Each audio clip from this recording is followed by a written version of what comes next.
Hey guys, real quick, we're gonna go over Havana Defense, and why the Fair and the Mercy just isn't gonna work out, against good teams.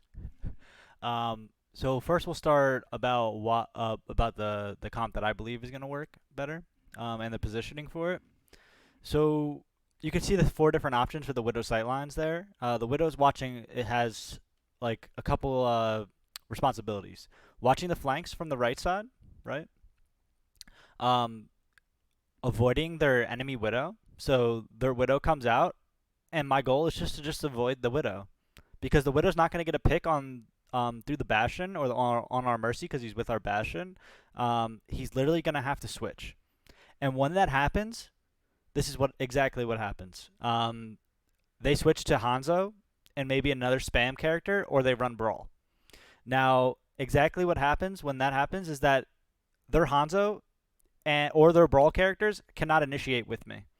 I have a distance of those four sightlines that I'm going to choose from, and they would have to push forward, and put themselves out of position, and our Bastion will be able to take care of anything on the front line. So if somebody tries to flank, we're able to kill their whole front line before that even flank is even effective. So the only real comp that they can run that I could actually take this comp down is actually a counter is a Bastion comp, right? They can hug the corner, put a lamp up, push us away, push us out of position, and try and get a pick, right? That's their ultimate goal.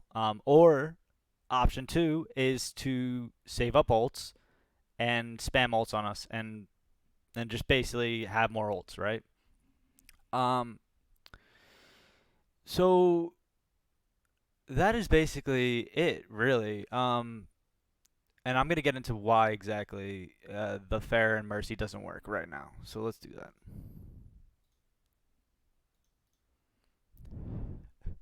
Okay. So here's why it doesn't work. When looking at a comp, I go, okay, how long can this comp sustain? How much damage can it do? What's the target focus, right? So here's the problem with Fair and Mercy, and we see it in our games. We see it why it's getting taken down, right? And this is why. If the other team runs a McCree and a Widow, look at what happens.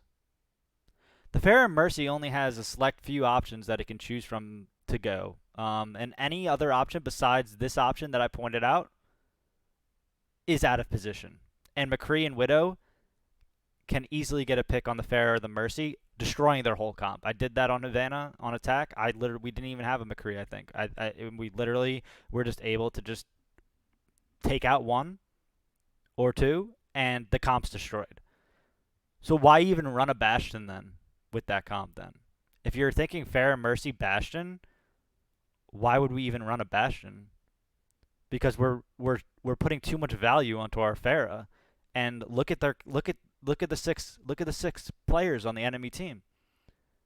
How are we supposed to get a pick? So the Pharah and the Mercy are supposed to instantly kill the Widow or an out of position character, and then regroup, and then do it again every single fight. That's a really high expectation to put on any single player, which is why it's not a team comp.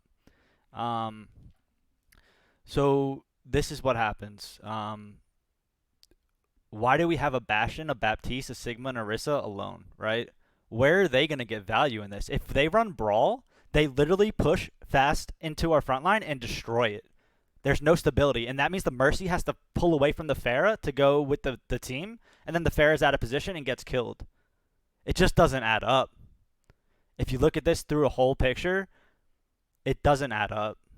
Um, it's bound to be taken down, which is why the Widow is necessary in order to basically stall death and lead them to only use their ultimates to take us out. Um,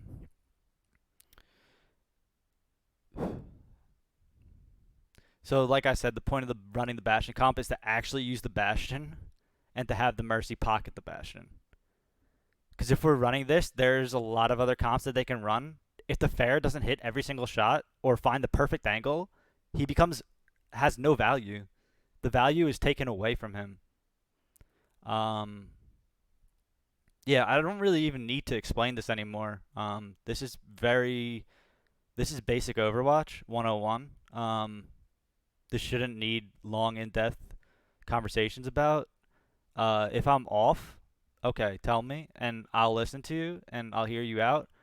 But I don't think I'm off on this one. I think this is pretty straightforward of why this comp would not be good and why the other one would be good. So that's it. Thanks.